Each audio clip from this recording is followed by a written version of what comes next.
요한일서 4장 7절부터 10절까지 말씀을 한 절씩 교독합니다. 사랑하는 자들아, 우리가 서로 사랑하자. 사랑은 하나님께 속한 것이니 사랑하는 자마다 하나님으로부터 나서 하나님을 알고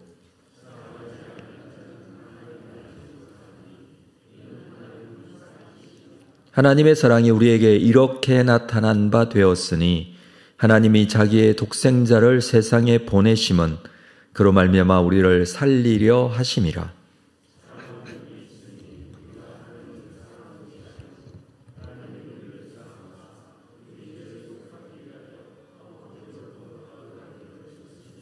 아멘.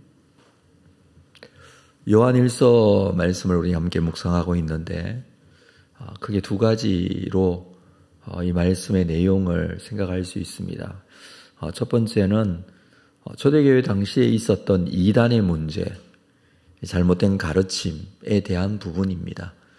어제 말씀에서 진리의 영과 미혹의 영을 분별할 수 있어야 한다라는 말씀을 우리가 함께 나누었습니다. 우리는 하나님께 속하였다고 했는데 그 이유가 무엇이냐 하면 예수 그리스도를 믿기 때문입니다. 예수님께서 사람으로 이 땅에 태어나시고 성육신 하신 것이죠. 그리고 십자가에 죽으시고 부활하셨습니다. 이 사실을 믿기 때문에 하나님께 속한 자라는 것입니다. 적그리스도 거짓 선지자들은 예수 그리스도에 대한 신앙이 명확하지 않습니다.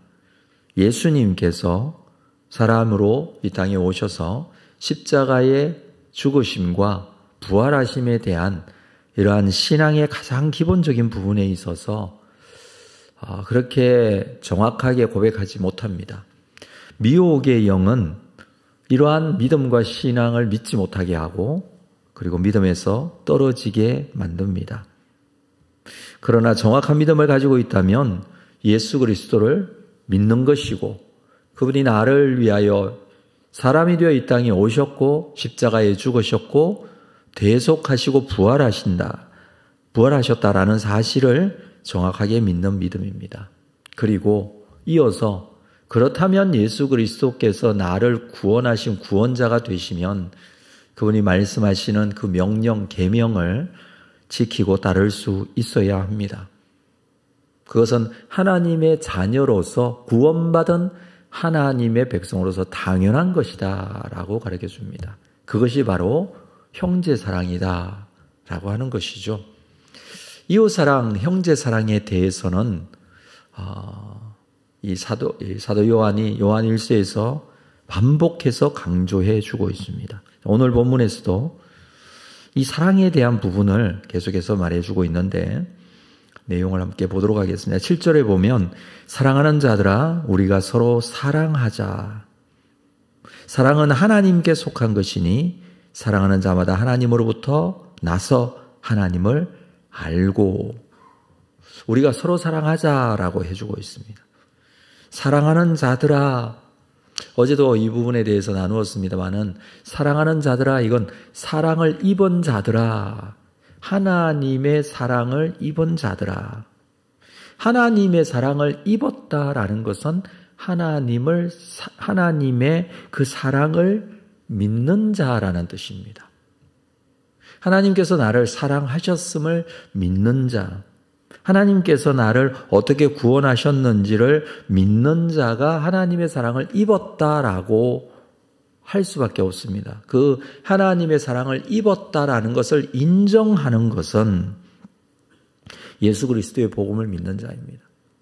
왜냐하면 하나님께서 나를 어떻게 사랑하셨는지를 믿기 때문에 그렇습니다. 그 사랑을 입은 자로 우리는 서로 사랑하는 것입니다. 그래서 그 사랑의 시작은 하나님이십니다.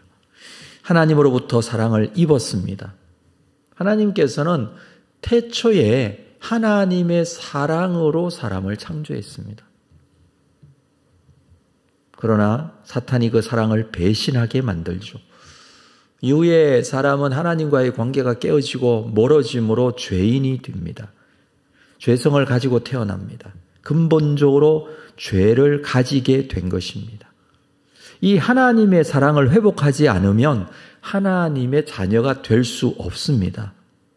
이 하나님의 사랑을 회복할 수 있도록 예수님께서 십자가에 죽으신 것입니다.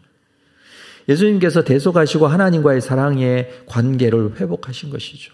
그래서 이 사실을 믿고 하나님께서 나를 사랑하셨음을 알게 되고 하나님의 사랑을 소유한 자가 되고, 그것이 바로 하나님과의 진정한 사랑의 관계를 회복하는 은혜가 이루어지는 것입니다. 그래서 우리가 믿게 되고 구원받게 되었다라는 것은 신분이 바뀐 것이지만 이 사랑의 관계가 회복된 것이기도 합니다. 사랑의 관계가 회복되었다라는 것은 그 사람이 사랑의 사람이 되는 것이죠. 하나님께서 나를 사랑하신 그 사랑의 능력을 덧입게 된 것입니다. 그래서 구원받은 사람은요, 하나님의 사랑을 가진 사람입니다. 사랑은 하나님께 속한 것입니다. 서로 사랑하게 되면 하나님을 알고 하나님께 속하게 되었다. 반대로 8절, 사랑하지 아니하는 자는 하나님을 알지도 못하고 이는 하나님은 사랑이시기 때문에 그렇다라고 해주고 있습니다. 하나님을 알지 못한 자는 형제를 사랑하지 아니하는 자입니다. 형제를 사랑하지 않고 이웃을 사랑하지 않고 주님께서 말씀하신 이 계명을 지키지 않는 자는 하나님을 알지 못하는 자고 하나님을 온전히 믿지 않는 자다라는 것입니다. 이유는 단 하나입니다. 하나님은 사랑이시기 때문에. 하나님이 가지고 계신 그 사랑을 가지고 창조된 인간, 예수 그리스도의 십자가로 회복된 인간은 하나님의 사랑을 소유한 자로 사랑하는 자가 되는 것입니다. 하나님은 사랑이십니다. 그 말은 하나님께서 이 사랑의 속성을 가지고 계신다라는 것입니다. 우리가 살고 있는 이 세상에서 하나님을 설명할 때에 하나님의 속성, 우리가 이해할 수 있고 생각할 수 있는 하나님의 속성, 그 중에 하나가 사랑입니다. 그런데 하나님의 속성 중에 가장 큰 부분이 사랑입니다. 하나님의 속성에는 여러 가지가 있습니다. 공의, 거룩하심, 영원하심, 불변하심, 전지전능, 여러 가지로 설명을 할 수 있을 것입니다. 그런데 하나님에 대해서 설명할 때에 가장 크고 가장 중요한 부분이 사랑이죠. 그래서 하나님은 사랑이시다라고 그렇게 말씀을 하시는 것입니다. 이 하나님의 사랑의 크기는 무한대입니다. 우리가 가히 상상할 수 없는 정도의 사랑이죠. 그런데 이 하나님을 믿는다는 것은 그 하나님의 사랑의 속성, 그것을 가진다라는 것입니다. 하나님은 우리에게 이 사랑을 가르쳐 주시고 보여주셨습니다. 그 사랑은 조건적이 아닙니다. 무조건적입니다. 그 사랑은 희생적입니다. 대가를 바라는 사랑도 아닙니다. 그래서 우리는 하나님의 사랑을 따라서 사랑하는 것입니다. 우리가 이웃을 사랑하는 것은 주고받고의 사랑이 아니죠. 내가 이만큼 해줬으니 상대방도 이만큼 해주는 사랑이 아닙니다. 인간적인 사랑의 모양은 거의 대부분 그렇죠.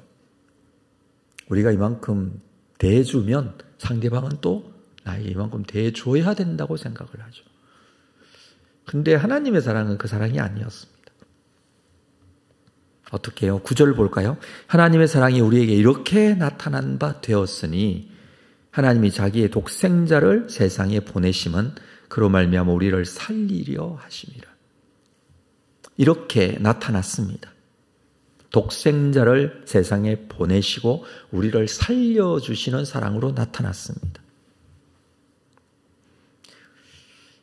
하나님의 독생자 예수 그리스도. 이 독생자, 헬라어로는 모노게네스라는 단어를 쓰는데 하나님의 하나밖에 없는 아들입니다. 하나님에게서 출생하여 하나님의 성품을 가진 분. 그래서 하나님에게 있어서 가장 큰 사랑의 대상은 예수님입니다. 그렇죠. 예수님이 가장 큰 사랑의 대상입니다. 그 독생자 예수님.